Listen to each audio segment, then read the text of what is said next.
My name is Parker Patterson. Today I'll be demonstrating the proper technique to successfully complete the abdominal crunch and back squat. I'll be demonstrating the starting position, eccentric and concentric phases of the movements, as well as the proper technique. This first exercise is the abdominal crunch. This exercise is used to work your rectus abdominis. This is main muscles here in your core. It's fantastic for core work and core strengthening. This exercise is quite frankly pretty simple. It's started by lying on your back with your feet flat on the floor.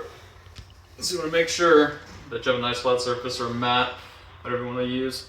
So you want to lie with your back completely flat on the floor. You want to make sure there's no arch on your lower back or nothing. You want to flat back completely on the floor. Feet press directly onto the floor as well. You want to ensure that your knees are roughly about 90 degrees or so. It's not too important on that aspect. Now this exercise is done and achieved with spinal flexion rather than hip flexion. We're not using these hips to get ourselves up there.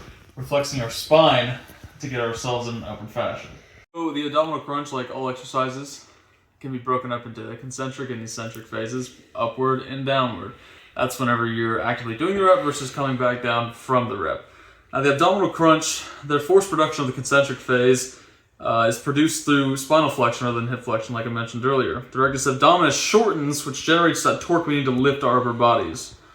And you want to do this rather than curling your neck, using your neck, or using momentum to swing yourself upwards, because it's not going to get you any benefit. The key muscle involved is the rectus abdominis. This is the main muscle for body flexion. For this movement path, you want to exhale and curl your ribs towards your pelvis. This will lift your upper back off the floor. Your elbows will stay open and your chin will remain tucked in. This movement ends when your upper back is lifted a few inches above the ground.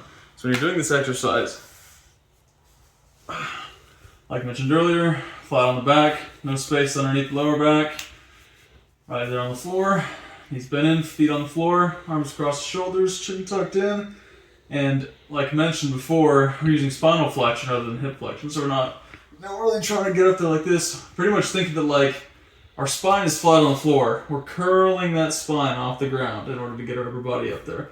So you just curl, then back down. You don't have to go too far. You don't need to swing all the way up and lose technique to get all the way up there. We just need simple spinal flexion here to get a few inches off the ground, and that's how you complete a rep. And you want to make sure you exhale when you go. Just like that. So after the concentric phase, it's time for the eccentric phase, or the downward phase of the abdominal crunch.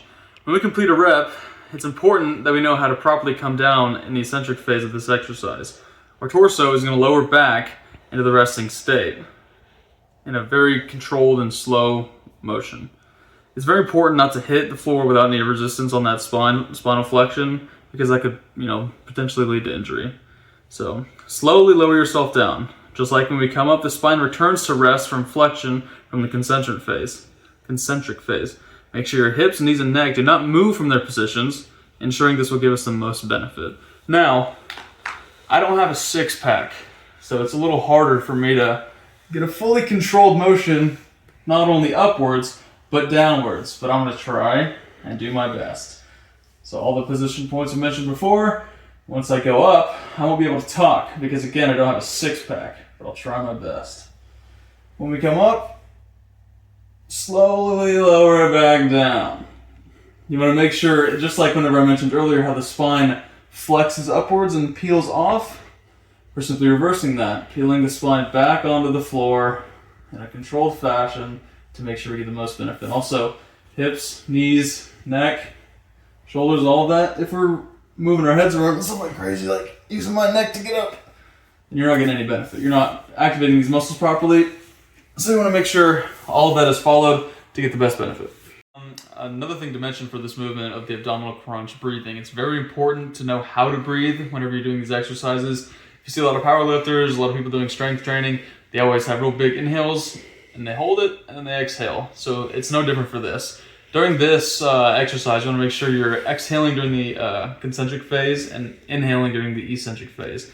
Doing this will help us keep that brace on our abdomen, on that rectus abdominis. Keep it stabilized, keep it braced and tight to ensure that we get the most benefit from each rep. All right, now we're on to the next exercise, which is the back squat. And as you can tell, no, we're not in a gym, but no matter. We have a very willing participant And we have a bar. We don't necessarily have a rack, but it's no bother. I'm positive I can still tell you what to do in order to get the best benefit from this exercise. For the back squat, you want to start with standing under the bar with your feet about shoulder width apart. I'm going to ensure this right here. Position the bar across your shoulders and grip the bar outside of the shoulders. So as we can see, come over here, cameraman. So we can see this bar right along the shoulders and the grip outside of the shoulders. And for the rep, you want to make sure your chest stays up and your feet slightly pointed outward. Now we don't need complete duck feet. We need just simple, basic. Okay. And for the joint alignment for this, you want to maintain a neutral spine and ensure that there's no arching or rounding. So we don't want a too crazy arch. We don't want to round over like this. Not too far this way, not too far that way. We want to make a neutral spine, just like that. And the next portion is to keep your hips stacked over your ankles. So what that means is these hips right here, they stay just in perfect line with the ankles. Hips stacked directly over the ankles. Not okay. Sector ankles. And keep. Now it's very important for the back squat to keep your weight distributed across the midfoot. Not the toes, not the heels, the midfoot. We're talking at the very center of the foot. That is where our balance remains. You don't want to be on your toes, don't want to be on your heels, because that'll lead to disaster in the gym. And lastly, with the bar, you want to ensure that the bar sits evenly across the back and make sure it's not tilted one way or the other or too far down the back, because without that proper resting position, we're not going to get a good rep, especially with heavy weights. It's just not going to happen. The rack should be set up in a way that allows the athlete to unrack the weight on the bar without having to do a standing on their toes or ducking down real hard to get it off. We don't want to do a half rep to get the bar off, and we don't want to have to go up on our tippy toes to make sure to get off, because that's a sign that you might get injured. That's on to the concentric phase of the back squat. The force produced in this exercise comes primarily from hip and knee extension. So we have the hips right here, because whenever we're back squatting, you squat down just a little bit. As you can see, these hips come down and those knees come down. See how they're not extended? They're so whenever you come up, that extension of the hip and the knee is where the force is produced, and that's how we know a rep has been completed. This movement is driven by pushing your foot into the ground, which creates that upward force throughout the legs.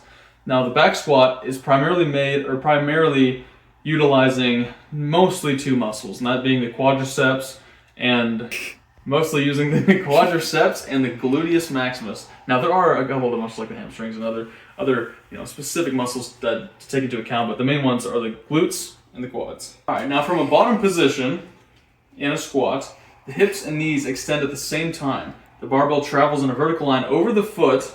The knees extend in line with the feet, which means they do not bow or bend outward. This movement is completed whenever we have achieved full hip and knee extension. So from a downward squat, we have this no extension on the hip or the knee.